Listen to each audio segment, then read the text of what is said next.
Good morning. আমাদের শনিবারের সকালবেলা শ্রী শ্রী রামকৃষ্ণ কথামৃত পাঠ ও আলোচনায় সবাইকে স্বাগত। আমাদের আগের দিন একটা কথা বলেছিলাম যে আমি কিছুদিনের জন্য থাকবো না, সেই কারণে আজকে আমাদের কথামৃত পাঠের পরে আমি কিছুদিন টানা অফ রাখবো এবং 27 তারিখের পরে মানে মোস্ট প্রবাবলি 28 তারিখ থেকে আমি আবার শুরু করব আমাদের রেগুলার যেরকম হয়। তো যারা যারা এসেছো, মিতাদি গুড মর্নিং, আমাকে একটু হাই হ্যালো করো, আমি তাহলে শুরু করি। আবার প্রণাম মন্ত্র দিয়ে শুরু করব।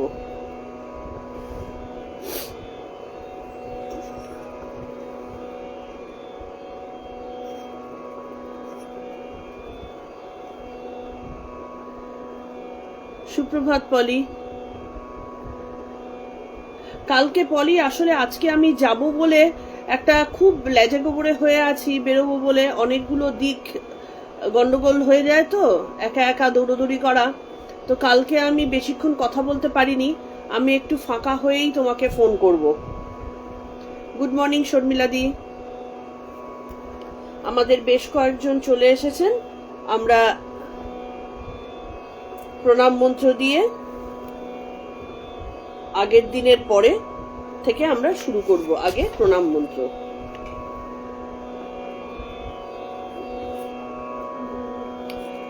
তব কথামৃতং তপ্ত জীবনং কবিভিরীড়িতং কলমশাপহম শ্রবণমঙ্গলম শ্রীমদাততম ভুবি গৃহন্তি ये ভুরিদা জনাঃ।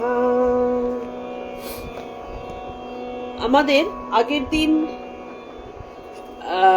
ডাক্তারের সাথে কথোপকথনের কথা বলা হয়েছিল, যে কি নিয়ে, লিবার্টি আর নেসেসিটি মানে ইনফ্লুয়েন্স অফ মোটিভস, এই নিয়ে কথা হয়েছিল। যে কর্তব্য কর্ম বলে মনে করাটা স্বাভাবিক, নাকি ঈশ্বর আমাদেরকে দিয়ে সেটা করিয়ে নেন। আমরা মনে করছি কর্তব্য কর্ম আছে, সেই কারণে আমাদের ইচ্ছায় পুরো জিনিসটা হচ্ছে, নাকি ঈশ্বর আমাদেরকে সেই অধিকার দিয়েছেন, সেইভাবে করিয়ে নিয়েছেন, সেই কারণে আমরা জিনিসটা করতে পারছি। এই প্রসঙ্গে কথা হচ্ছিল যে ঈশ্বরীয় শক্তির কাছে মানুষের ইচ্ছা অনিচ্ছা বা কর্তব্য কর্ম বা যাই বলো না কেন, সেগুলো যে বেসিক্যালি নস্যি, সেগুলো যে কোনোভাবেই ধোপে টেকে না। আমাদের মনের মধ্যে যদি কোনো ইচ্ছার উদয়ও হয়, সেই ইচ্ছার উদয়টাও যে তার অঙ্গুলি হেলনে চেঞ্জ হয়ে যেতে পারে, এই বিষয়ে কোনো সন্দেহ নেই। মানে ঈশ্বর চাইলে, স্বামীজির মতো মানুষ নিজে বলেছেন যে আমার মতো হাজারটা নরেন্দ্রনাথ তিনি তৈরি করতে পারেন,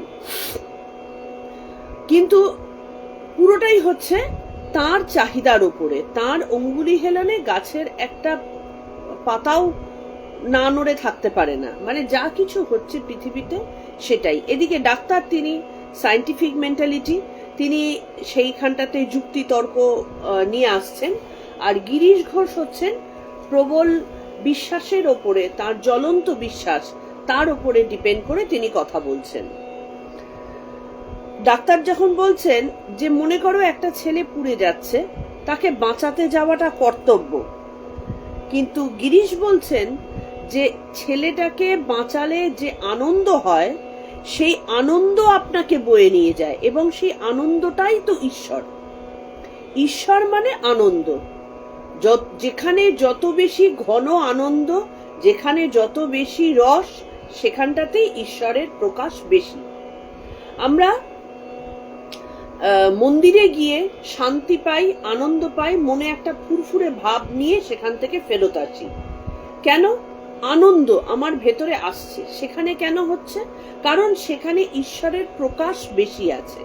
তাহলে যেখানে, সেটা বস্তু হতে পারে, মানুষ হতে পারে, প্রাণী হতে পারে, যা কিছু হতে পারে, সবের মধ্যেই যেখানে আনন্দ, শান্তি এবং অন্যায়ের নির্মূলতা, এই ব্যাপারগুলো প্রকাশ যত বেশি পায়, সেটাই হচ্ছে ঈশ্বরের প্রকাশ।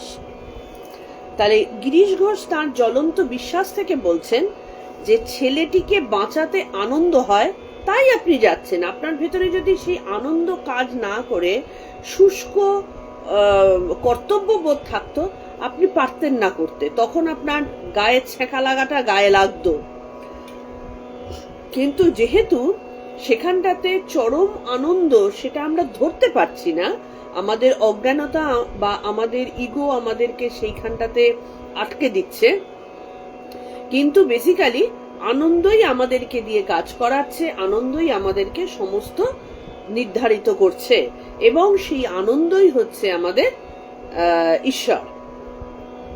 এর পরের থেকে আমরা আসছি, এইগুলো দেখো ঠাকুরের সাথে যখন কথোপকথনগুলো হচ্ছে, ঠিক আর 5টা জমায়েতের মধ্যে যেরকম রেগুলার বেসিসে কথাবার্তা হয়, সাধারণ কথা হয়, গল্প হয়, সেই জিনিসই কিন্তু হচ্ছে। কিন্তু তার মধ্যে দিয়ে প্রত্যেকটা কথা, প্রত্যেকটা বাক্য, প্রতিটা শব্দের মধ্যে ঠাকুর কিন্তু মানুষের মনের মধ্যে ঈশ্বরীয় তত্ত্বটাকে গেঁথে দিচ্ছেন, অনুভূতিটাকে গেঁথে দিচ্ছেন, তাকে ভেঙে চুরে বিভিন্ন রকম ভাবে তার ভেতরের যে আসল মনুষ্যত্ব, যা ঈশ্বরমুখী হবে, মনুষ্যত্ব তাকেই বলবে যে ঈশ্বরমুখী হবে, সেই মানুষ। বাকি তো সব ভুলভাল অন্যায় করে যাবে। তো সেই কাজটা তিনি কিন্তু করে যাচ্ছেন। তাহলে এরপরে আমাদের যে কথা হচ্ছে, সেটা হচ্ছে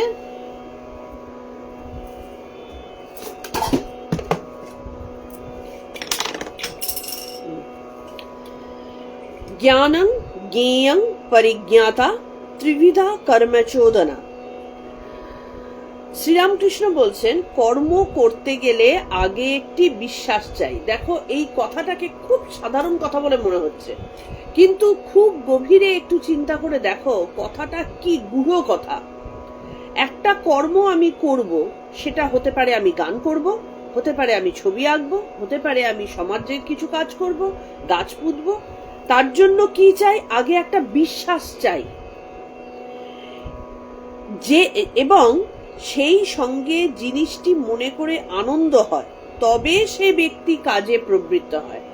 একটা জিনিস যদি কাউকে দিয়ে জোর করে করানো হয়, খেয়াল করে দেখবে সে কিন্তু বেশি দিন সেই জিনিসটা টানতে পারে না, বা সেই কাজে যে দক্ষতা তার আসা প্রয়োজন, যে মানে কি বলবো, যে সুন্দরভাবে কাজটা তৈরি হবে, সেইটা প্রয়োজন। তুমি যে কোনো মানুষকে, সেটা বড় ছোট মেজ, বড় লোক গরিব লোক, হ্যাঁ, ধনী যে যাকে খুশি তুমি একটা কাজ দিয়ে দেখো, জোর করে কাজ, তার সেটা করতে ভালো লাগছে না, দেখবে সেই কাজটা খুব সাধারণ হবে, বা সেই কাজটা একটার পরে আর দ্বিতীয়টা হবে না। কিন্তু যে ভালোবেসে কোনো কাজ করবে, আমার করতে ভালো লাগে, একটা গান আমার করতে ভালো লাগে, আমি সেটা দিয়ে কত পয়সা রোজগার করব সেদিকে চিন্তা করছি না,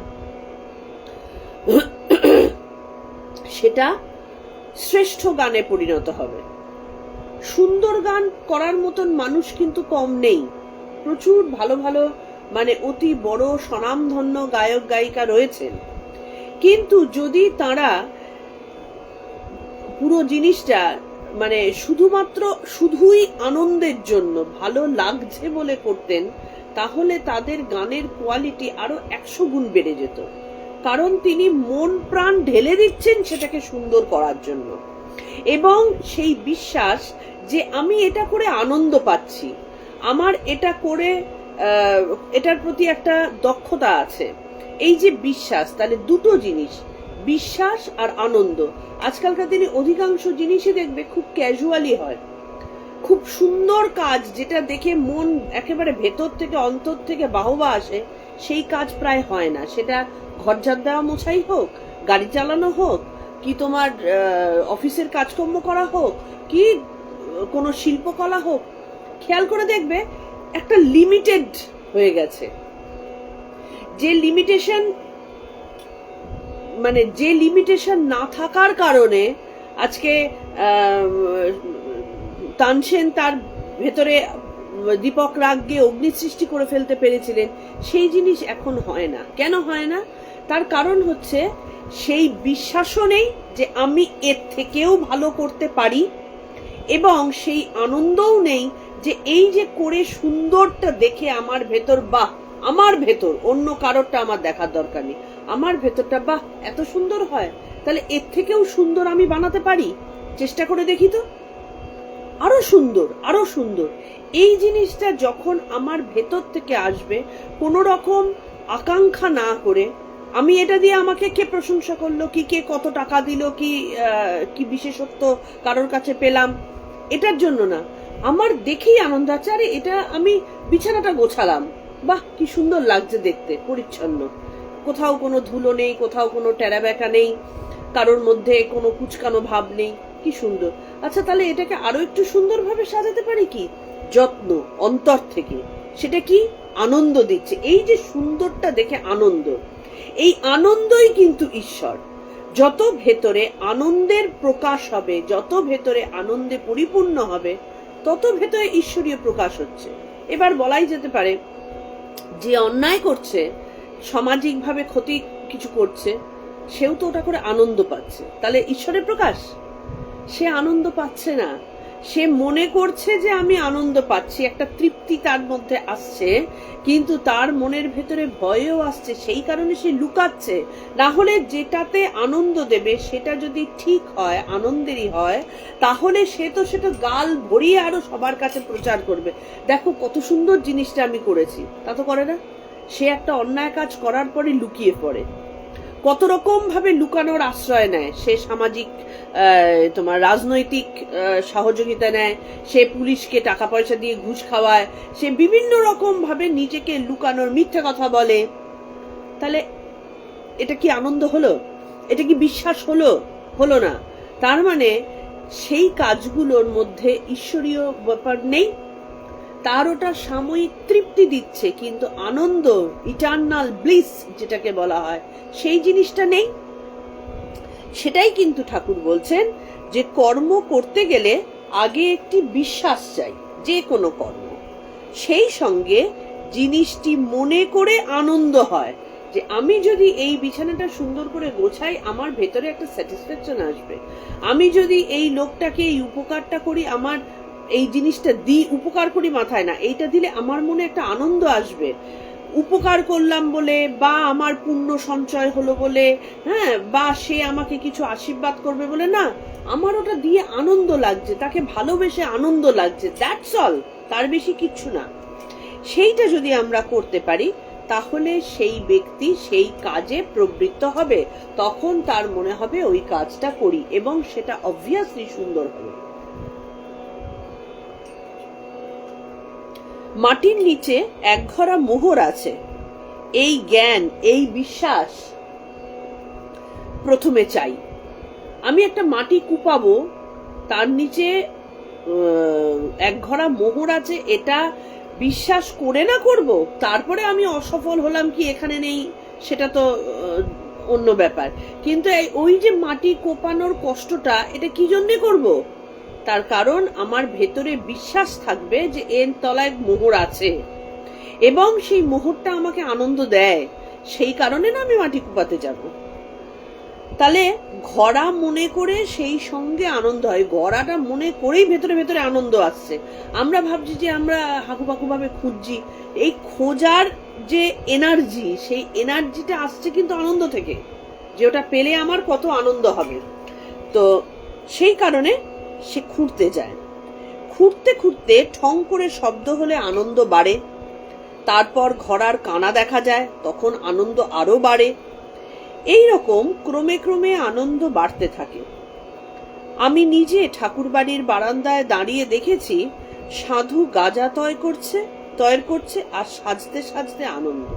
তা ঠাকুর দেখছেন যে সাধু একজন, সে গাঁজা তৈরি করছে, সেটা সাজতে সাজতে আনন্দ হচ্ছে। এবার ডাক্তার বলছেন, কিন্তু আগুন হিটও দেয়, মানে উত্তাপও দেয়, আর লাইটও দেয়। আলোতে দেখা যায় বটে, কিন্তু উত্তাপে গা পুড়ে যায়। ডাক্তার তো তার্কিক, তিনি বলছেন যে এবার আলো, যেটা আলো তো দুরকম ভাবে কাজ করে, সেটা আলোও দিচ্ছে, সেটা কাজের, কিন্তু সেটাতে যে গা পুড়েও যায়।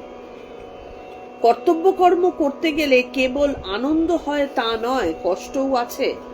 ডাক্তার ভুল কথা বলছেন না, ডাক্তার কিন্তু আমাদের মনের কথাই বলছেন, যে কর্তব্য কর্ম মনে করে যদি আমরা কোনো কাজ করি তাহলে সেটা করার পরে আনন্দ হয় ঠিকই, কিন্তু কষ্টও তো আছে, কর্তব্যের বাঁধন আছে। মাস্টার গিরিশের প্রতি, পেটে খেলে পিঠে সয়, কষ্টতেও আনন্দ হয়। তো মাস্টারমশাই তখন বলছেন যে যদি আনন্দটা সেই রকম হয় তখন কিন্তু আমাদের ওই কষ্টটুকু আর কষ্ট বলে মনে হয় না, তখন সেই কষ্টটা আনন্দের একটা অংশ হয়ে যায়। মাটি কুপাতে কুপাতে যখন ঘোড়া দেখতে পাচ্ছি, তার মধ্যে যখন অর্থটাকে দেখতে পাচ্ছি, মোহরটাকে দেখতে পাচ্ছি, তখন মাটি কুপানোর যে কষ্টটা সেটা আনন্দে লয়প্রাপ্ত হয়ে যায়। সেই কারণে সেই কষ্টটাকে আর কষ্ট বলে মনে হয় না। তাই পিঠে খেলে পেটে খেলে পিঠে সয়, এটা তো গল্প জানো। এবার গিরিশ ডাক্তারের প্রতি বলছেন ডিউটি শুষ্ক, মানে কর্তব্য শুষ্ক। এর মধ্যে তো কোনো সন্দেহ নেই, সত্যি কথাই তো, কর্তব্য জিনিসটা অনেক ড্রাই, তার মধ্যে যে পেলবতা সেটা নেই। যে কর্তব্য মনে করে কোনো কাজ করে তাদের মধ্যে দেখবে একটা রুডনেস, একটা খিটখিটে ভাব চলে আসে। কারণ কর্তব্য যখন করছো, তুমি মনে করছো আমাকে কর্তব্য করতে হবে, আমাকে কর্তব্য করতে হবে, তার ভেতরে যে একটা কঠিন ব্যাপার আছে সেটা তখন ধীরে ধীরে এস্টাবলিশড হয়ে যায়, যার জন্য তখন হাঁপ ধরে যায়, ভালো লাগে না। সেই কারণে কর্তব্য শুষ্ক। ডাক্তার বুঝতে পারছেন না, ডাক্তার বলছেন কেন? গিরিশ তবে সরস। সকলের হাস্য, মানে ইয়ার কি হচ্ছে। গিরিশ মাস্টার বেশ, এইবার লোভে গুলি খাওয়া এসে পড়ল। সবাই প্রায় সমবয়সী, একটু একটু ছোট বড়, তো সেই কারণে মজা করে কথাবার্তা হচ্ছে। গিরিশ ডাক্তারের প্রতি, সরস নচেত ডিউটি করেন কেন? ডাক্তারকে বলছেন গিরিশ ঘোষ যে অবশ্যই কর্তব্য সরস, না হলে ডাক্তার এই যে ঘুরে ঘুরে ডিউটি করছেন কেন করছেন? ডাক্তার এইরূপ মনের ইনক্লিনেশন, মানে মনের ওই দিকে গতি। মাস্টার গিরিশের প্রতি, পোড়া স্বভাবে টানে, মানে স্বভাব একটা ঘটনা, স্বভাব একটা, যেটা আমরা গীতাতে পড়ছিলাম না, স্বভাবে যখন পরিণত হয়ে যায় তখন আমরা অতটা মনের দিক থেকে চিন্তা করতে পারি না, আমাদের নেচার সেই কাজটা করে। যেমন যে খুব পরিষ্কার পরিচ্ছন্ন যার স্বভাব, সে যদি একটা নিজের অপরিচিত জায়গাতেও একটা নোংরা পড়ে থাকতে দেখে, তার ভেতরে খুঁতখুত হতে থাকে, ইস ওটা সরিয়ে নিয়ে গেলে ভালো হতো, সেটা কেউ যদি একটু দেখতো, দরকার হলে সে একজন হয়তো লোককে ডেকে তাকে দিয়ে পরিষ্কার করিয়েই নেবে, আর যদি একটু ক্ষমতা থাকে তাহলে সে নিজেই হয়তো করে নেবে। স্বভাব, তাই বলছে পোড়া স্বভাবে টানে। হাস্য, যদি একদিকে ঝোঁকই হলো তাহলে ফ্রি উইল কোথায়? তাহলে ঝোঁক যদি, এবার কি সুন্দর গভীর দিকে ঢুকছেন দেখো, যদি ঝোঁকই থাকে এই দিকে তাহলে সেটা তো আমার ইচ্ছের উপরে থাকছে না, ফ্রি উইল কোথায় হলো? কিভাবে এস্টাবলিশ করলেন যে ঈশ্বরই করাচ্ছেন? ফ্রি উইল নিয়ে যে কথা হচ্ছে, আমার ইচ্ছায় আমি করছি, তাহলে ঝোঁকটাই যদি এদিকে থাকে, তাহলে আমার ফ্রি উইল যদি ওপর দিকে থাকে তাহলে তো আমাকে কষ্ট করে টেনে ওঠাতে হবে। ফ্রি উইল কোথায় হলো? তোমার ঝোঁকেই ওদিকে চলে গেল, স্বভাবে ওদিকে চলে গেল, ফ্রি উইল বলে তো থাকলো না। সেটাই বলছেন যে তাহলে ফ্রি উইল কোথায় গেল? কারণ এখানে ডাক্তার বলো, মাস্টার বলো, গিরিশ ঘোষ বলো, এরা তো প্রত্যেকেই সমাজের এক একজন, মানে ওপর স্তরের, জ্ঞানের ওপর স্তরে থাকা মানুষ, তারা তো খুব ছেলে খেলা টাইপের লোকজন না, তাদের প্রত্যেকের চিন্তা ভাবনা যথেষ্ট ম্যাচিওর, যথেষ্ট গভীর। তো সেই কারণে এ বলে আমায় দেখ, ও বলে আমায় দেখ, এরম টাইপের। তাহলে মাস্টার কিভাবে বললেন যে ফ্রি উইলটা কোনো কথা নয়? কিভাবে এস্টাবলিশ করে দিলেন যে ঈশ্বরের ইচ্ছায় কর্ম হচ্ছে। যদি ইনক্লিনেশনটাই থাকে একদিকে, তাহলে ফ্রি উইল তো আমার বলে কিছু থাকলো না, আমি তো নিজের স্বভাবের বছর দিকে চলে যাব। তাহলে এস্টাবলিশ হয়ে গেল যে আমার ইচ্ছায় কিছু হচ্ছে না, আমার স্বভাবে হচ্ছে। ডাক্তার তখন বলছেন, আমি ফ্রি, স্বাধীন একেবারে বলছি না। গরু খুঁটিতে বাঁধা আছে, দড়ি যতদূর যায় তার ভিতর ফ্রি, দড়ি টান পড়লে আবার, তার মানেটা কি? এবার দেখো, আলটিমেটলি ঈশ্বরের দিকে চলে আসলো। ঈশ্বর আমাকে যতটুকু ছেড়ে রেখেছেন আমি ততটুকুই করতে পারছি। ঠিক যেমন খুঁটিতে যখন গরু বাঁধা থাকে, সে তার চারধারে যতটুকু দড়ি যাচ্ছে ততটুকু নিজের ইচ্ছে, একবার বাঁ দিকে ঘাস খাচ্ছে কি একবার ডান দিকে ঘাস খাচ্ছে, তার ইচ্ছে ওইটুকুর মধ্যেই আবদ্ধ। দড়ি যতটুকু যাবে, দড়ি পার হয়ে গেলে তার আর ইচ্ছে কাজ করতে পারবে না। তার ইচ্ছে তখন আবার সেই টেনে এনে আমার মধ্যে ভেতরে ঢোকাতেই হবে। আমার ইচ্ছে হচ্ছে যে আমি ওই দূরে জঙ্গলের ঘাসটা খেতে যাব, কিন্তু আমার দড়ি তো অত দূরে নেই, দড়ি তো আমার ছোট। তো সেই কারণে ওই ছোটটুকুর মধ্যে আমি অনেক হম্বিতম্বি করতে পারি, কিন্তু দূরেরটা করার জন্য আমার সেই অনুমতি দরকার। সে আমার দড়িটাকে বড় করে দেবে, তবেই গিয়ে আমি সেই কাজটা করতে পারবো। তাহলে হলো তো প্রতিষ্ঠিত যে ঈশ্বরের ইচ্ছায় কিভাবে কর্ম হয়। আমি মনে করছি আমার এই মনে করাটাও কিন্তু আমার ইচ্ছেতে হওয়া সম্ভব না, যদি না তিনি আমার মনের মধ্যে কৃপা করেন। পুরোটাই তাঁর কৃপাতে হয়। আমরা মনে করি, লাফালাফি করি যে আমার ইচ্ছে সমস্ত কিছু হচ্ছে, কিচ্ছু আমার ইচ্ছে হচ্ছে না। এবার শ্রীরামকৃষ্ণ ও ফ্রি উইল কথা হচ্ছে।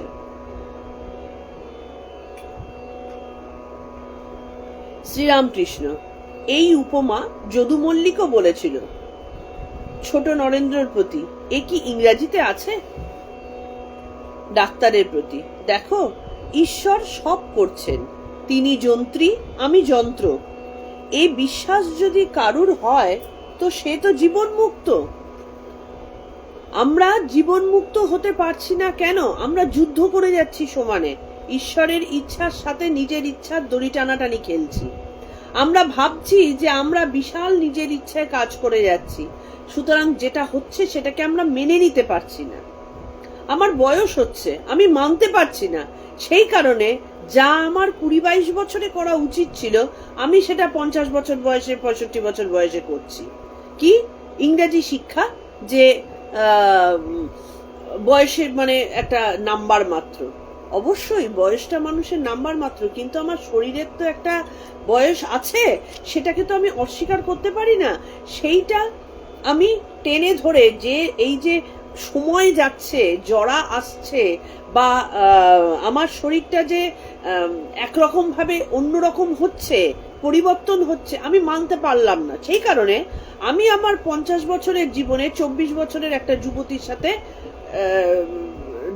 মানে দড়ি টানাটানি খেলায় মাতলাম। আমি তার মতন করে কথা বলছি, তার মতন করে সাজছি, তার মতন করে ভাবছি। কেন?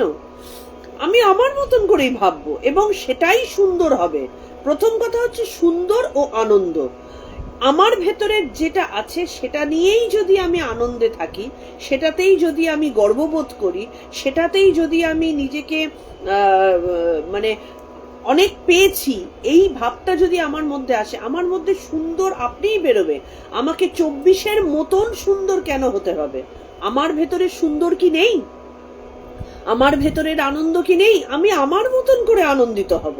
আমার আনন্দের তো একটা ভ্যালু আছে। তার মানে কি, যদি আমি ওর মতন করে সাজি, ওর মতন করে কথা বলি, ওর মতন করে যাতায়াত করি, সমস্ত কিছু যদি করি, ড্রেস আপ করি, তাতে করে কি হচ্ছে? আমি আমাকে ছোট করে দিচ্ছি। আমার ভেতরে যেটা হওয়ার কথা সেটাকে আমি ছোট করে ফেলছি, তাকে প্রায়োরিটি দিচ্ছি না। whereas আমার নিজের এই 50-এর একটা প্রায়োরিটি আছে, তার একটা আলাদা সৌন্দর্য আছে, তার একটা ভ্যালু আছে। সেটাকে সুন্দর করে উপস্থাপন করাটার নামই কিন্তু পার্সোনালিটি। আমি যদি 24-এর মতন করে কাজ করি, 24-এর মতন ড্রেস পরি, 24-এর মতন লাফাঝাপা করি, তাহলে কি আমি তার কে প্রায়োরিটি দিচ্ছি, আমাটাকে অবহেলা করছি? তাহলে এখানটাতেই বলছেন যে ঈশ্বর সব করছেন, তিনি যন্ত্রী আমি যন্ত্র। এই বোধটা আমাদের মধ্যে আসে না বলে আমরা এই ভুল কাজগুলো করি, দড়ি টানাটানি খেলায় মেতে উঠি। এই বিশ্বাস যদি কারো হয় তাহলে তো সে জীবন মুক্ত, তার তো আর কোনো ভয় নেই, তার তো আর কোনো হারাবার কিছু নেই। তোমার কর্ম তুমি করো, লোকে বলে করি আমি। কিরকম জানো, বেদান্তের একটি উপমা আছে। একটি হাঁড়িতে ভাত চড়িয়েছ, আলু বেগুন সব ভাতে দিয়েছ, খানিক পরে আলু বেগুন চাল লাফাতে থাকে, যেন অভিমান করছে আমি নড়ছি, আমি লাফাচ্ছি। ছোট ছেলেরা দেখলে ভাবে আলু পটল বেগুন ওরা বুঝি জীবন্ত, তাই লাফাচ্ছে। যাদের জ্ঞান হয়েছে তারা কিন্তু বুঝিয়ে দেয় যে এই সব আলু পটল বেগুন এরা জীবন্ত নয়, এরা নিজে লাফাচ্ছে না, হাঁড়ির নিচে আগুন জ্বলছে তাই ওরা লাফাচ্ছে। ঠাকুর তো খুব ছোট ছোট পারিপার্শ্বিক জীবনের ঘটনা দিয়ে উপমা দিতেন। কি সুন্দর উপমা দিলেন দেখো। যদি কাঠ টেনে লওয়া যায় তাহলে আর নড়ে না। আলু পটল হাঁড়ির ভেতরে জল যখন ফোটে লাফাচ্ছে, কিন্তু সে আগুনটা যদি না থাকে সেটা কি লাফাবে? জলের মধ্যে আলু পটল দিয়ে দিলে কি লাফায়? লাফায় না, আমরা সবাই সেটা জানি। ঠিক তেমনি আমরা ফটর ফটর ফটর করছি বটে যে আমি এই বাড়ি বানালাম, আমি এই ঘটনা ঘটালাম, আমি এই এত কিছু কেউকেটা, এই যে জিনিসগুলো করছি আমরা, এখানে আমাদের ভেতরকার যে আগুন আমাদেরকে এইভাবে জ্বালিয়ে রেখেছে, এই লাফালাফি করতে সাহায্য করছে, সেটা যদি একবার টেনে নেওয়া হয়, ব্যাস সেই তো খাটিয়ায় শুয়ে থাকা মরা, আর তো ক্ষমতা নেই। তাহলে কোথায় আমি, কে আমি লাফালাফি করছে? তাই জন্য বলছেন জীবের আমি কর্তা এই অভিমান অজ্ঞান থেকে হয়। এই যে আমি করছি এটা জ্ঞান নেই তাই হয়। ঈশ্বরের শক্তিতে সব শক্তিমান। জ্বলন্ত কাঠ টেনে নিলে সব চুপ। পুতুল নাচের পুতুল বাজিকরের হাতে বেশ নাচে, হাত থেকে পড়ে গেলে আর নড়ে না। তাহলে সেই বাজিকরকে আমাদের সেই পরম ঈশ্বর, পরমা প্রকৃতি আমাদের সেই বাজিকর, তার হাতের নাড়াতে আমরা সব নড়ছি, আমাদের এই সৃষ্টি, এই ধ্বংস, এই জীবন। তিনি যদি আমাদের হাত ছেড়ে দেন তাহলে আমাদের আর কিচ্ছু করার থাকে না। সেই কারণে সবসময় আমাদের প্রার্থনা যে হে ঈশ্বর তুমি আমার হাত ধরো, আমাকে যেন তোমার হাত ধরতে না হয়। আমি যদি তোমার হাত ধরি আমার হাত ফসকে যেতেও পারে, কারণ আমার হাতের মুঠো আলগা, কিন্তু তুমি যদি একবার হাত ধরো সেটা আর ফসকাবে না। যতক্ষণ না ঈশ্বর দর্শন হয়, যতক্ষণ সেই পরশমণির ছোঁয়া না হয়, ততক্ষণ আমি কর্তা এই ভুল থাকবে। আমি সৎ কাজ করেছি, আমি অসৎ কাজ করেছি, এই সব ভেদবোধ থাকবেই থাকবে। তাহলে এই যে আমাদের কথায় কথায় আমরা বলি না যে আমি তো জীবনে কোনোদিনও অন্যায় করিনি, তাহলে আমার কেন জীবনে এরকম হলো? আমি তো জীবনে কোনো পাপ করিনি, তাহলে আমার কেন এরকম হলো? আমরা জীবনের একটা কিছু বাধা আসলেই আমরা এই কথাগুলো কিন্তু কপাল চাপড়ে চাপড়ে বলতে থাকি, কিন্তু এটা বুঝি না যে আমি যা ভুল করার করছি তারই ফলে আমার এই ঘটনা ঘটছে। কারণ আমি এখনো ঈশ্বরের তত্ত্ব জানিনি, আমি ঈশ্বরকে দেখিনি, তিনি আমার হাত ধরেননি এখনো, বা আমিও তার হাত ধরিনি। আমি তার হাত ধরলেই অনেকখানি হয়ে গেল, কিন্তু সেটাও আমরা ধরি না। আমরা মনে করি যে একটুখানি ধ্যান জপ করলে বা একটুখানি প্রতিদিন ঠাকুরকে ফুল জল দিলে বা একটুখানি কীর্তন করলে ব্যাস আমাদের হয়ে গেল। না, আমরা এগুলো তো টাইম পাস হিসেবে করি, ঈশ্বরকে জানার জন্য, তার তত্ত্ব বোঝার জন্য, তার সৃষ্টিকে অনুভব করার জন্য আমরা কোথায় করি? করি না তো। আমরা তো সংস্কারের বশে করি। যুগ যুগান্ত ধরে আমাদের পূর্বপুরুষরা শিখিয়ে এসেছেন। ছোটবেলায় মা কোলে নিয়ে দুর্গা ঠাকুরের সামনে নিয়ে গেলে দেখো বাবা ঠাকুর নমো করো, নমো করো। শিখলাম নমো করা, সংস্কারের বশে করা, যে প্রতিদিন সন্ধে দিতে হবে, সংস্কারের বশে। আমাদের পরবর্তী জেনারেশন যদি না শেখে শিখবে না। তাহলে সংস্কারে আমরা তো তাকে জানার জন্য, তাকে বোঝার জন্য কিছু তো করি না। যে বুঝতে গেলে যে প্রবল চেষ্টা, সেটা তো করি না। তো সেই কারণে যতক্ষণ না তাকে চেনা হবে, তাকে বোঝা হবে, আমাদের এই সৎ অসৎ ব্যাপার থাকবেই, এবং সংসারের জ্বালা যেটা নিয়ে আমরা এত মাতামাতি করছি সেটা থাকবেই। সেটা থেকে কোনো পার পাওয়ার জায়গা নেই, কারণ আমরা মায়ায় জড়িয়ে আছি। এ ভেদ বোধ তাঁরই মায়া, ওই মায়ার কারণেই অজ্ঞানতা। তার মায়া সংসার চালাবার জন্য বন্দোবস্ত। তাহলে এই মায়াটা আছে বলে তো সংসার আছে, না হলে তো সেই একেবারে পুরাকালের মতন যে কজনের জন্ম দিলেন, সৃষ্টি করলেন, সেই কজনই ঈশ্বর তত্ত্ব জেনে তারা আবার ফেরত চলে গেলেন, যে এই মায়াতে তো আমাকে বাঁধতে পারলো না। মায়াতে বাঁধলে তবে না সৃষ্টি, তবে না সংসার, তবে না এই পুরো ব্রহ্মাণ্ড, জীব জগৎ। বিদ্যা মায়া আশ্রয় করলে, সৎ পথ ধরলে তাকে লাভ করা যায়। এবার মায়াকে তো অস্বীকার করা যাবে না, মায়া তো থাকবে। মায়া তুমি ত্যাগ করবে কি করে? তাহলে আমি কোন মায়াকে ধরবো? বিদ্যা মায়াকে ধরবো। মায়া অবিদ্যারূপিণী আছেন, মায়া বিদ্যারূপিণী আছেন। আমি বিদ্যারূপিণী মায়াকে ধরবো, তার কাছে প্রার্থনা করব, তার কাছে সারেন্ডার করব, যে মা তুমি আমাকে মুক্তির পথ দেখাও, তুমি নিজে আমাকে সচেতন করো। তুমি যদি এইভাবে সৎ পথে থেকে এবং সৎ শুভবুদ্ধির উদয় করে যদি আমরা বিদ্যারূপিণী মায়ার চর্চা করতে থাকি বা তার কাছে মাথা নত করি, তাহলে তিনিই আমাদের মুক্তির পথ দেখিয়ে দেন। যে লাভ করে এই বিদ্যারূপিণী মায়াকে আশ্রয় করে সৎ পথ ধরে, যে লাভ করে, যে ঈশ্বর দর্শন করে, মায়া পার হয়ে যেতে পারে। তাহলে মায়া তখন তাকে হাত ধরে, নিজে হাতে মায়া সরে গিয়ে হাত ধরে বিদ্যারূপিণী মায়া ঈশ্বরের সাথে মিলন করিয়ে দেন। তিনি একমাত্র কর্তা আর আমি অকর্তা, এ বিশ্বাস যার, সেই জীবন মুক্ত। এ কথা কেশব সেনকে বলেছিলাম। ঠাকুরের কাছে কারা কারা আসতেন? বাঘা বাঘা লোক। তখনকার সমাজের বিদগ্ধ সমস্ত পণ্ডিত, কেশব সেন তাদের মধ্যে একজন। ঠাকুর একটা গ্রামের মুখ্য একজন মানুষ, কিন্তু সবাই তার কাছে মাথা নত করেছে। কি জন্যে করেছে?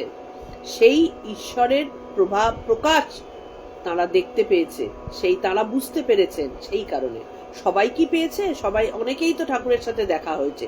এই কয়েকজনের নাম করা হয় কেন? কারণ তারা বুঝেছেন, বাকিজন বোঝেননি। এবার গিরিশ বলছেন, ফ্রি উইল কেমন করে আপনি জানলেন? ডাক্তার, রিজন বা বিচারের দ্বারা নয়, আই ফিল ইট। ডাক্তার আবার গিরিশ ঘোষ যখন জিজ্ঞেস করছেন, এই যে ফ্রি উইল, এই কথাটা আপনি জানলেন কি করে? ডাক্তার অনুভব করছেন। ডাক্তারেরও তো, তিনিও খুব, ঠাকুর যখন ধরেছেন সুতরাং বুঝে শুনেই ধরেছেন। ঠাকুর যে সে লোককে ধরতেন না, তার হয়তো নেচার আলাদা, তার বিশ্বাস আলাদা, তার ভঙ্গিমা আলাদা, কিন্তু ডাক্তারও সেই রকমই লোক। তাই বলছেন আই ফিল ইট, আমি এটা ফিল করতে পারি। Girish, then I and others feel it to be the reverse. সেই জন্য বলছেন আপনি যেটাকে ফিল করেন, আমি এর উল্টোটা ফিল করি। ফ্রি উইল বলে কিছু হয় না। আপনি যেটা অনুভব করেছেন, আমি অনুভব করছি ঠিক এর উল্টোটা। আপনার অনুভূতির সাথে আমার অনুভূতি মিলবে এমন কোনো কথা আছে কি? তখন সকলে হাসছে। ডাক্তার, ডিউটির ভিতর দুটো এলিমেন্ট। এক নম্বর, ডিউটি বলে কর্তব্য কর্ম করতে যাই, পরে আহ্লাদ হয়, কিন্তু ইনিশিয়াল স্টেজে আনন্দ হবে বলে যাই না। তাহলে ডাক্তার ধীরে ধীরে কিন্তু আরো গভীরে ঢুকছেন এবং বলছেন যে ডিউটির মধ্যে দুটো জিনিস আছে। ডিউটির মধ্যে কোনো রকম রসকস নেই, আমার এটা কর্তব্য, সেই কারণে আমি করতে যাই। কিন্তু প্রথম দিকে যখন ডিউটি করতে হবে বলে যাচ্ছি, তখন কিন্তু আনন্দ হবে বলে যাই না, আমার ডিউটি এটা, তাই করতে হবে। ছেলেবেলায় দেখতুম পুরুত সন্দেশে পিঁপড়ে হলে বড় ভাবিত হতো। পুরুতের প্রথমেই সন্দেশ চিন্তা করে আনন্দ হয় না। আগেকার দিনে সেই সমস্ত পুরুতরা তো সন্দেশ টন্দেশ গুলো নিজেরা বাড়ি নিয়ে যেতেন, তাই জন্য পিঁপড়ে দেখলে তার কি বলে তার চিন্তা হতো। তার কারণ কি, পুরুতের প্রথমেই সন্দেশ চিন্তা করে আনন্দ হয় না, প্রথমে ভাবনা যে এই পিঁপড়েওয়ালা সন্দেশ দিয়ে কি করে পুজো দেব। হাস্য। মাস্টার নিজের মধ্যেই বলছেন স্বগত। পরে আনন্দ কি সঙ্গে সঙ্গে মনে করে আনন্দ হয় বলা কঠিন। মাস্টারের মনোভাব অন্যরকম। তিনি বলছেন যে আনন্দটা পরে হয় নাকি সাথে সাথে হয় সেটা বলা কঠিন। আনন্দের জোরে যদি কার্য হয়, ফ্রি উইল কোথায়? আনন্দটা ভেতরে আসছে বলেই আমি কাজের দিকে এগোচ্ছি, তাহলে ফ্রি উইলটা কোথায়? এবার আসছি পঞ্চম পরিচ্ছেদ, অহেতুকী ভক্তি, পূর্ব কথা আর শ্রীরামকৃষ্ণের দাস ভাব। শ্রীরামকৃষ্ণ, ইনি ডাক্তার, যা বলছেন তার নাম অহেতুকী ভক্তি। মানে ডাক্তার যেমন কর্তব্য কর্ম মনে করে কাজ করে যাচ্ছেন, তিনি বুঝতে পারছেন না যে কিসের থেকে কি হচ্ছে, আমি যন্ত্র না তিনি যন্ত্র, আমি যন্ত্রী না তিনি যন্ত্রী, তিনি বুঝছেন না, তিনি কর্তব্য তিনি করে যাচ্ছেন। এটাকে বলে অহেতুকী ভক্তি। করতে হবে তাই করছি। মহেন্দ্র সরকারের কাছে আমি কিছু চাই না, কোনো প্রয়োজন নাই, মহেন্দ্র সরকারকে দেখতে ভালো লাগে, এরই নাম অহেতুকী ভক্তি। একটু আনন্দ হয়, তা কি করব? ডাক্তার সরকার ঠাকুরকে বলেছিলেন না, ঠাকুরের সম্পর্কে আমরা এর আগে জিনিসটা পড়েছিলাম, যে তিনি বলছেন যে আমি এই লোকটাকে জানি না বুঝি না। মাস্টারমশাইকেই তো বলছিলেন যে আমি জানি না এ কত বড় জ্ঞানী, সে পরমহংস কিনা, সে ভগবান কিনা, কিছু জানি না, কিন্তু এর কাছে আসলে আমার আনন্দ হয়। আমি জানি না। স্বামীজিকেও বলেছিলেন যে তোর যখন এতই তর্ক, তুই আসিস কেন আমার কাছে? স্বামীজি এক কথায়, আপনাকে দেখে ভালো লাগে, আপনাকে ভালোবাসি তাই আসি, কি কারণ অত জানি না। তুই যখন কালী মানিস না, তুই আসিস কেন আমার কাছে? আপনাকে দেখে ভালো লাগে তাই। ঠাকুর সমাধিস্থ হলেন সেই কথা শুনে, কারণ কিচ্ছু বাজ বিচার নেই, কিচ্ছু নেই, একদম পরিষ্কার, আপনাকে ভালো লাগে তাই আসি। সেটাই বলছেন যে ডাক্তার সরকারকে দেখে ভালো লাগে, এর নাম, এইটাকে বলে অহেতুকী ভক্তি। কোনো কারণ নেই, এমনি ভালো লাগে। অহল্যা বলেছিল, হে রাম, যদি শুকরজনিতে জন্ম হয় তাতেও আমার আপত্তি নাই, কিন্তু যেন তোমার পাদপদ্মে শুদ্ধা ভক্তিটা থাকে, আমি আর কিছু চাই না। তাহলে অহল্যা রামকে কি কোনো কারণে ভালোবেসে কথাটা বলেছিল যে আমার যেন আরো উন্নতি হয়? বলেনি তো। তিনি কি বলছেন যে আমার শুকরজনিতে জন্ম হোক কি কোন জনিত হোক, আমার কিচ্ছু দেখার দরকার নেই, আমার যেন তোমাকে মনে থাকে, তোমার প্রতি যেন আমার শুদ্ধা ভক্তি থাকে, ব্যাস, আমার আর কিছুই চাই না। তাহলে রামের প্রতি ভালোবাসা তার, এটা কোনো কারণে অহল্যা প্রকাশ করেননি, তাকে ভালোবাসেন তাই তার প্রতি এই কথাগুলো বলেছেন। রাবণ বধের সময়, রাবণ বধের কথা স্মরণ করাবার জন্য নারদ অযোধ্যার রামচন্দ্রের সাথে দেখা করতে গিয়েছিলেন। তিনি সীতারাম দর্শন করে স্তব করতে লাগলেন। রামচন্দ্র স্তবে তুষ্ট হয়ে বললেন, নারদ, আমি তোমার স্তবে তুষ্ট হয়েছি, তুমি কিছু বর লও। নারদ বললেন, রাম, যদি একান্ত আমায় বর দেবে তো এই বর দাও যেন তোমার পাদপদ্মে আমার শুদ্ধা ভক্তি থাকে, আর এই করো যেন তোমার ভুবন মোহিনী মায়ায় মুগ্ধ না হই, কারণ মায়াই তো আমাদের ভুলভুলাইয়ার মধ্যে ঠেলে দেবে। তুমি এত সুন্দর, তুমি এত তীব্র আনন্দের উদ্ভাবনকারী, তোমার মায়ায় যদি একবার আমি ভুলে যাই, তাহলে তো আমি, তোমার মায়া পুরো জগৎ জুড়ে রয়েছে তার মায়া, তাহলে সেখানে ভুলে গেলে তো আর তোমাকে পাওয়া হবে না। সেই কারণে বর চাইলেন কি, তোমার মায়া যেন আমাকে ভুলিয়ে না দেয়, আমাকে তুমি শুদ্ধা ভক্তি দাও তোমার পাদপদ্মে, শুধুই তোমার প্রতি শুদ্ধা ভক্তি। এইটাই কিন্তু এখানে ঠাকুর কি শেখাচ্ছেন একটু খেয়াল করে দেখো। গল্প করছেন, পুরাণের কথা বলছেন, কিন্তু শিক্ষাটা দিচ্ছেন কি আমাদের জন্য, যে অহেতুকী ভক্তি কি করে আনতে হয়, প্রার্থনা কি করে করতে হয়। ঈশ্বরের কাছে, হে ঠাকুর আমাকে ধন দাও, মান দাও, আমাকে কি বলে চাকরি দাও, আমার সংসারকে সুখে রেখো। তার সংসার তিনিই দেখবেন, তার নিজের দায়িত্বে দেখবেন। তুমি মাঝখান থেকে নাক গলিয়ে টানাটানি করছো, এটাই হচ্ছে আমাদের সমস্যা। পুরোটাই তো তার সংসার, তার সংসার তিনি কোনো সময় কি বলে সেটাকে নিয়ে আছাড় মারবেন নাকি সেটাকে নিয়ে সুন্দর করে ভাসিয়ে রাখবেন, সেটা তো তার ব্যাপার। আমরা কোথাকার কে নিজেকে কেউ কেটা মনে করে তার সংসারে নাক গলিয়ে কত কাণ্ড করার চেষ্টা করছি। সেই কারণে তাকে বলতে হয় আমাকে শুধু শুদ্ধা ভক্তি দাও, আমার সংসার দেখো কি, আমার যেন মেয়েটা ভালো থাকে, ছেলেটা ভালো থাকে। আমরা মায়ায় পড়ে বলি বটে, কিন্তু ঠাকুরের কাছে, ঈশ্বরের কাছে কখনো এমন জিনিস চাইতে নেই। তার কাছে চাইতে হয় তুমি শুধু আমায় তোমার পাদপদ্মে ভক্তিটুকু রেখো। এর তাই যেমন ঈশ্বরকে শুধু দেখতে চায়, আর কিছু ধন মান দেহ সুখ কিছুই চায় না, এর নাম শুদ্ধা ভক্তি। আমার কিচ্ছু চাই না, শুধুমাত্র তোমায় চাই এবং তোমার পাদপদ্মে ভক্তিটা চাই। আনন্দ একটু হয় বটে, কিন্তু বিষয়ের আনন্দ হয়, ভক্তির প্রেমের আনন্দ। শম্ভু মল্লিক বলেছিল, যখন আমি তার বাড়িতে প্রায়ই যেতুম, তুমি এখানে এসো, অবশ্য আমার সঙ্গে আলাপ করে আনন্দ পাও তাই এসো, ওইটুকু আনন্দ আছে। শম্ভু মল্লিক ঠাকুরের সাথে কথা বলে আনন্দ পান, তাই তুমি এসো। তবে ওর উপর আরো একটি অবস্থা আছে, তার মানে এটাই শেষ নয়, আনন্দেটাই শেষ নয়, আরো একটি অবস্থা আছে। বালকের মতো কোনো ঠিক নাই, হয়তো একটা ফড়িং ধরেছে ভক্তদের প্রতি, এর মানে ডাক্তারের মনের ভাব কি বুঝেছ? ঈশ্বরকে প্রার্থনা করা হয়, হে ঈশ্বর আমায় সৎ ইচ্ছা দাও, যেন অসৎ কাজে মতি না থাকে, মতি না হয় আমাকে।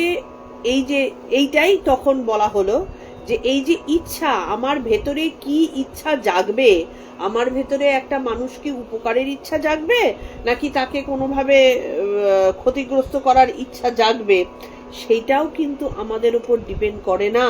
এই যে সংস্কার, এই সংস্কারও আমাদের উপর ডিপেন্ড করে না। তিনি আমাদেরকে সেই সুযোগ দিয়েছেন এমন একটা জায়গায় জন্মগ্রহণ করার, যেখান থেকে আমি সেই সংস্কার নিয়ে জন্মাচ্ছি যে সৎ কাজ করতে পারি। সেই কারণে ঠাকুরের কাছে, ঈশ্বরের কাছে প্রার্থনা করতে হয় আমার যেন অসৎ কাজে মতি না হয়, আমার ইচ্ছাটাই যেন এমন না হয় যা আমাকে দিয়ে অসৎ কাজ করাবে। আমি মনে করছি যে আমি যদি এই লোকটার সম্পর্কে মিথ্যে কথা বলি, তাহলে আমার ছেলেটা ভালো রেজাল্ট করে ফেলবে, কি ছেলেটা ভালো চাকরিটা পেয়ে যাবে।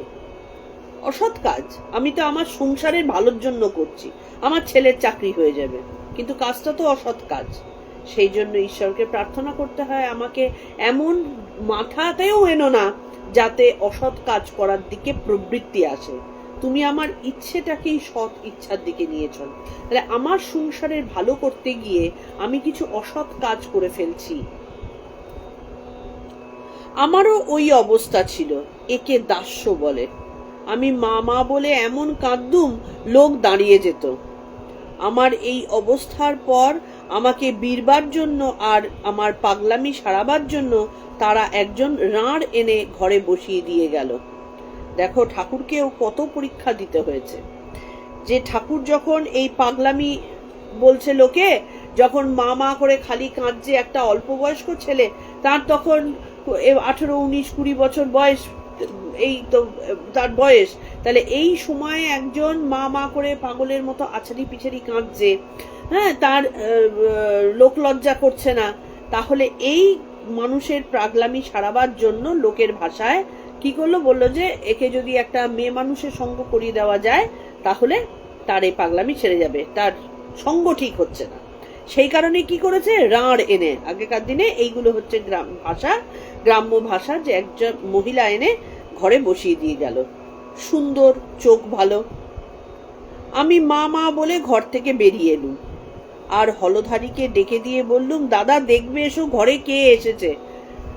বসিয়ে দিয়ে গেল একজন ওই ধরনের মহিলাকে, যারা কি বলে সমাজের ঘৃণ্য ইয়েতে থাকে, মানে যাদেরকে বেসিক্যালি লোকে ছোট চোখেই দেখে।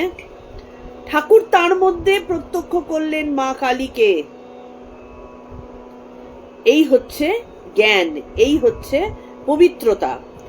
সুন্দর চোখ ভালো, ঠাকুর কিন্তু তার চোখ দেখলেন, দেখলে বুঝলেন যে তার মধ্যে যদি বা বাইরের প্রকৃতিতে কিছু কাজ হচ্ছে, অন্যায় কাজ হচ্ছে, কিন্তু বেসিক্যালি তার ভেতর ভালো।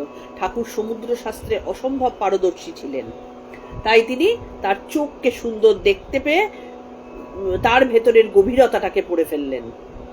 মা মা বলে ঘর থেকে বেরিয়ে এলুম, আর হলধারীকে ডেকে দিয়ে বললুম, দাদা দেখবে এসো ঘরে কে এসেছে। হলধারীকে আর সব লোককে বলে দিলুম। এই অবস্থায় মা মা বলে কাঁদতুম, কেঁদে কেঁদে বলতুম, মা রক্ষা করো, মা আমায় নিখাত করো, যেন সৎ থেকে আসতে মন না যায়। তাহলে এই যে ঠাকুর কথাগুলো বলছেন বা কাজগুলো করেছেন, কিসের জন্য? তার নিজের জন্য। তিনি তো মূর্তিমান সৎ, তার আবার অসতের চিন্তা কি? কিন্তু তিনি করেছেন কেন? লোক শিক্ষার জন্য, যে ঈশ্বরের কাছে খালি এই প্রার্থনা করতে হয়, মা আমাকে সৎ করো, মা আমাকে সতের দিকে রেখো, অসৎ করো না। আমাকে কোনোভাবে এমন কোনো অবস্থায় ফেলো না যাতে করে আমার মনের মধ্যেও কোনো অসৎ উদ্দেশ্য আছে, কিছুভাবে যেন অসতের দিকে আমাকে না যেতে হয়। নিখাদ করো। আমার মাও, সিসিমাও কাঁদতেন না, চাঁদের দিকে তাকিয়ে বলতেন যে চাঁদেও কলঙ্ক আছে, আমার মনে যেন কোনো কলঙ্ক না থাকে। তাহলে এই জিনিসগুলো তারা করেছেন, বলেছেন, এবং এগুলো আজকে আমরা জানতে পারছি। প্রত্যেকটার কারণ কিন্তু একই, আমাদের শিক্ষা। আমরা ঈশ্বরের কাছে বসে কজন বলি যে মা আমায় নিখাত করো, মা আমায় শুভ চিন্তা দাও, মা আমায় শুধু তোমায় দেখা দাও, আমার মনের ভেতর পবিত্র করো? কজন বলি? আমরা সবসময় বলি যে মা আমার সংসারকে দেখো, মা আমায় যেন কোনো বিপদে না পড়ি। আজকে বিপদে পড়লে ঈশ্বরের কাছে গিয়ে চোখের জল আমরা ফেলি, ঈশ্বরের কাছে চোখের জল আমরা অবশ্যই ফেলি, কিন্তু বিপদে পড়ে মা আমাকে এই বিপদ থেকে উদ্ধার করো। কিন্তু কজন বলি যে আমার ঈশ্বর জানবার জন্য, তোমার কাছে যাবার জন্য, তোমাকে চেনার জন্য আমাকে যা করতে হয় আমাকে তাই করিয়ে দাও? বলি না। কিন্তু অবতরণ এই কারণে যে তারা মানুষকে শিক্ষা দিয়ে দেন যে কি করতে হবে। জগতের উপকার ও সামান্য জীব, নিষ্কাম কর্ম ও শুদ্ধ তত্ত্ব। যদি কার শুদ্ধ সত্য গুণ আসে, সে কেবল ঈশ্বর চিন্তা করে, তার আর কিছুই ভালো লাগে না। কেউ কেউ প্রারব্ধের গুণে জন্ম থেকে শুদ্ধ সত্যগুণ পায়। কামনা শূন্য হয়ে কর্ম করতে চেষ্টা করলে শেষে শুদ্ধ সত্য লাভ হয়। তার মানে কি, প্রথম অনেক সময় কেন অধিকাংশ সময় আমাদের কামনা শূন্য হওয়া সম্ভব হয় না। কিন্তু তখন এই যে আমরা পড়ছি অভ্যাস যোগ, এই অভ্যাসের দ্বারা আমাদেরকে এটা করতে হয়। কোনো কাজ যখনই ওই জন্য মাথায় আসবে, ইচ্ছে হবে ভালো কাজ, তখন যেন ঈশ্বরকে নিবেদন করে, হে ঈশ্বর, এটার জন্য আমার মধ্যে যেন কোনো রকম কর্তা ভাব না আসে, আমি যেন সেটা তোমার জন্য, তোমার ভালো লাগবে, আমি এই কাজটা করলে তোমার আনন্দ হবে। আমরা ছোটবেলায় করতাম না, যাই কিছু করতাম একটুখানি মা বাবার চোখের মধ্যে প্রশংসা দেখবার জন্য, এটা করলে মা ভালোবাসবে, এই রেজাল্টটা করলে মা ভালোবাসবে। আরে রেজাল্ট ভালো করলে যে আখেরে আমার লাভ হবে, এই বোধটা আমাদের তখন ছোটবেলায় থাকতো না। আমরা কি করতাম, আমি যদি ভালো লেখাপড়া করি তাহলে মা আমাকে এইটা করবে, বাবা আমাকে এইভাবে ভালোবাসবে, বাবা মার আনন্দ করবার জন্য আমরা কাজ করতাম। আমি ভালো ছেলে হয়ে থাকলাম, ভালো মেয়ে হয়ে থাকলাম। কেন থাকলাম? কারণ মা বাবা আমাকে ভালো কথা বলবে, তাই লোকের কাছে শুনবে বাবা মা যে তোমার মেয়ে কত ভালো, তোমার ছেলে কত ভালো, এইটুকু দেখবার জন্য আমরা আমাদের কথা চিন্তা করতাম না। কিন্তু যত আমাদের বয়স বাড়লো আমরা ভুলে গেলাম, শুধু আমাদের কথাই চিন্তা করি। আমরা যা কাজ করি আমার কেউ কেটা হবার জন্য, আমার সুনাম ক্ষুণ্ণ রাখার জন্য, আমার প্রতিপত্তি বাড়াবার জন্য আমরা কাজ করি। কেন আমাদের মনের মধ্যে আসে না যে ঈশ্বরকে আনন্দ দেবার জন্য আমি এই কাজটা করছি? কারণ আমরা এখন পেকে গেছি।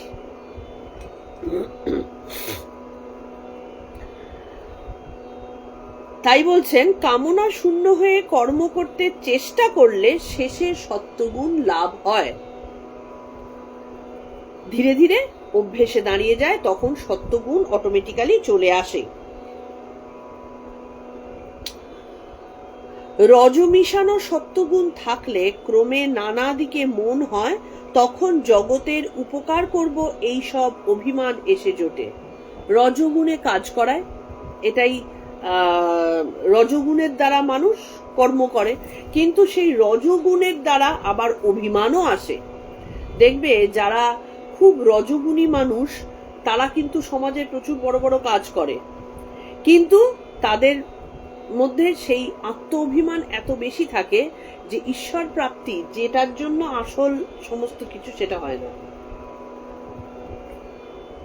সেই জন্য প্রচুর সামাজিক কাজকর্ম করলে বা এর উপকার করলে বা কিছু ভালো কাজ করলেই যে ঈশ্বর প্রাপ্তির দিকে আমরা চলে গেলাম তা না, কিন্তু তখনই সেই কাজ ঈশ্বর প্রাপ্তির জন্য হবে যখন আমরা তার মনোতুষ্টির জন্য করব, আমার না।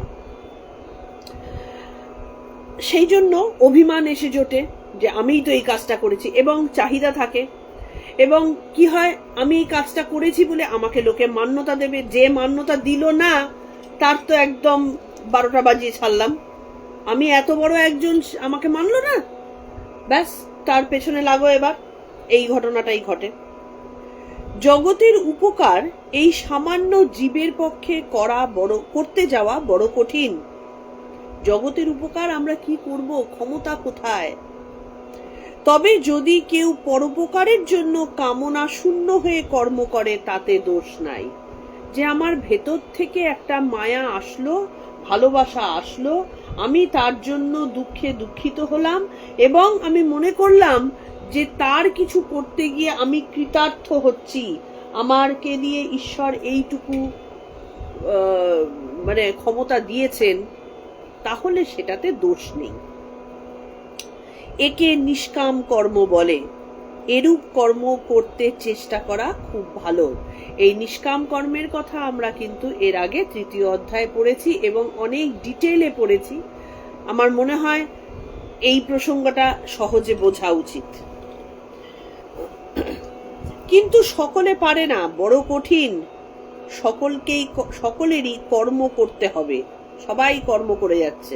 অনেক দেখবে অভিমানী ব্যক্তি সারাদিন করে এসে আমি কর্ম করে যাচ্ছি, সারাদিনে প্রচুর কর্ম করলাম, কেউ কর্ম করলো না। কর্ম একটা অতি বড় জিনিস, আমরা কাজ করি ভূতের মতন।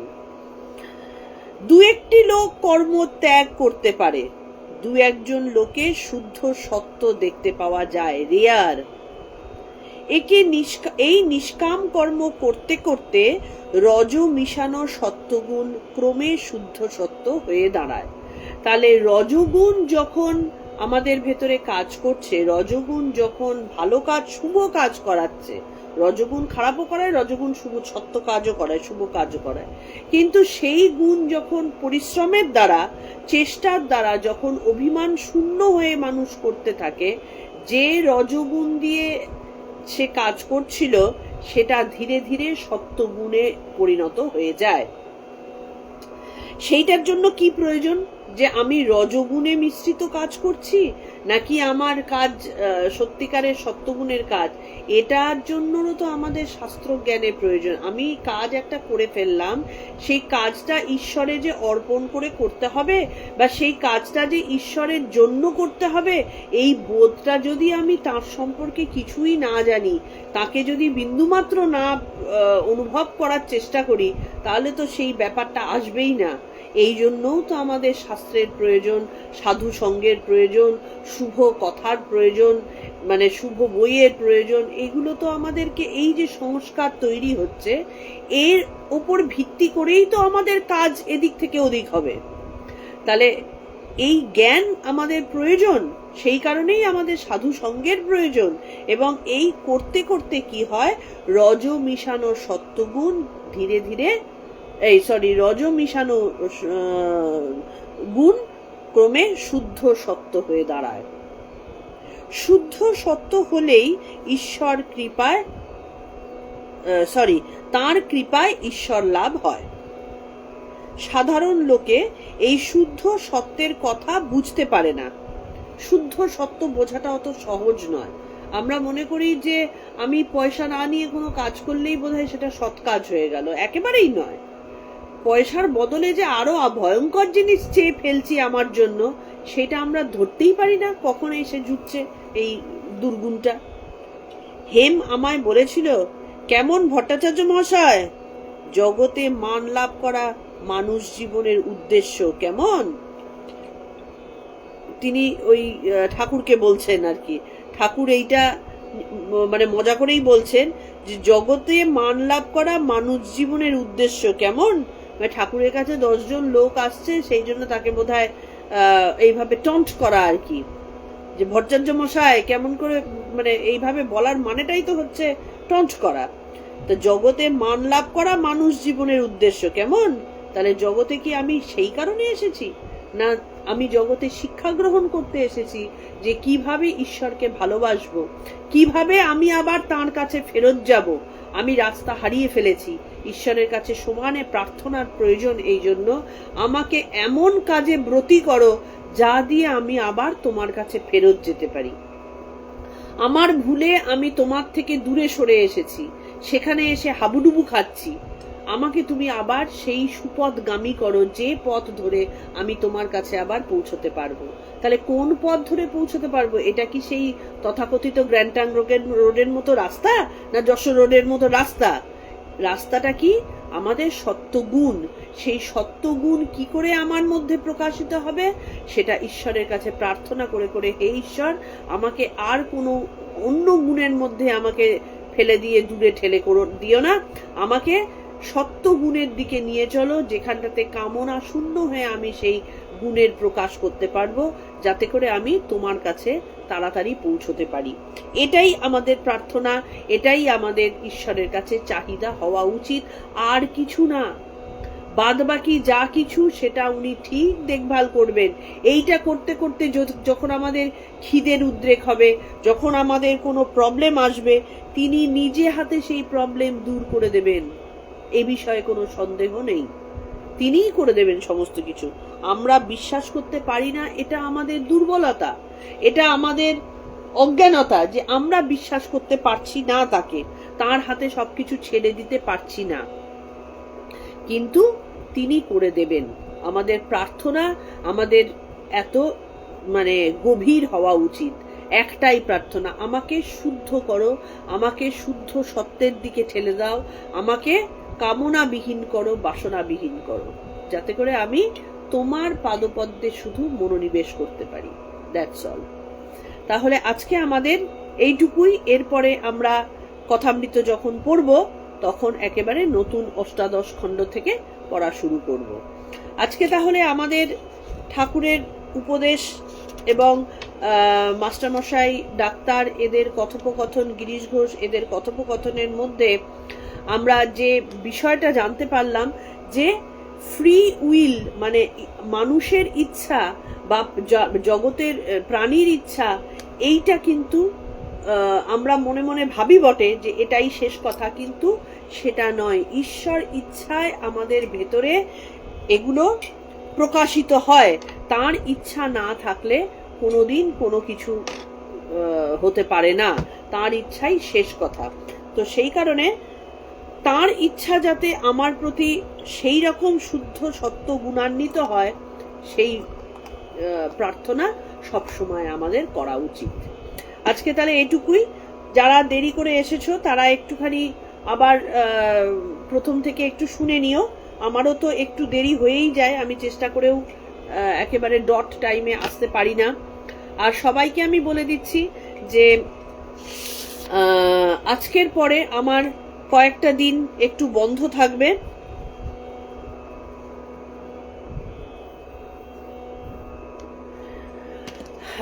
27 তারিখ থেকে আমি আবার, আপাতত বলে দিচ্ছি 27 তারিখ, কারণ আমি 26 তারিখে ফিরবো। তো 27 তারিখ থেকে আমি শুরু করব। তারপরেও তোমরা আমার নোটিশের জন্য যেমন অপেক্ষা করো তেমনি অপেক্ষা করো। আর এই সময়ের মধ্যে আমাদের পুরনোগুলো এখন ধীরে ধীরে ফেসবুক থেকে ডিলিট হয়ে যাচ্ছে, কিন্তু আমাদের ভিডিও যেখানটাতে থাকে ফেসবুকের ভিডিও অপশনটা, সেখানে আমাদের সমস্ত ভিডিওগুলো কিন্তু ডাউনলোড করা আছে। তোমরা ইচ্ছে হলেই সেখান থেকে নিয়ে দেখতে পারো, যে কোনোগুলো নিয়ে চর্চা করো। আর যদি প্রথম থেকে শুনতে কারোর ইচ্ছা হয় তাহলে তোমরা আমাদের ইউটিউব লিংক আমি কয়েকদিন আগেই আবার দিয়েছি, কথামৃত এবং গীতা দুটোই আমাদের সেই ইউটিউব লিংকে তোমরা পাবে। সেই ইউটিউবে তোমরা সাবস্ক্রাইব করো বা সেইটার নোটিফিকেশন পাওয়ার জন্য যা যা করার প্রয়োজন সেইটা করো, এবং সবার মধ্যে সেই আনন্দ ছড়িয়ে দেবার জন্য নিজেরা চেষ্টা করো, যাতে করে আমাদের এই যে একটা আনন্দ সঙ্গ এটা আরো ধীরে ধীরে বৃদ্ধি পায় এবং নিজেদের মধ্যে বন্ডিংটা আরো ভালো হয়, যে যখনই আমরা সুযোগ পাবো এই সকালবেলাকার ক্লাসে সবাই এক হতে পারি। ব্যাস, আজকে এটুকুই। ভালো থেকো। প্রণাম মন্ত্র দিয়ে আমি শেষ করছি।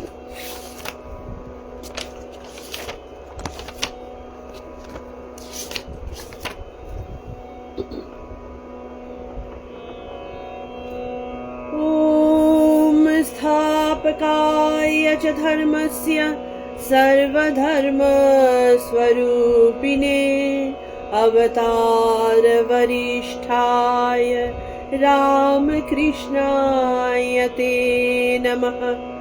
निरञ्जनन नित्यमनन्तरूपं भक्तानुकम्पाधितविग्रहमभै ईशावतारं परमेशमीड्यन् त्वं रामकृष्ण शिरसा नमामः।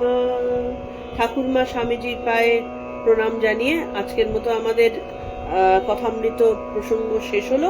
আমরা পরের দিনের জন্য আবার অপেক্ষা করব।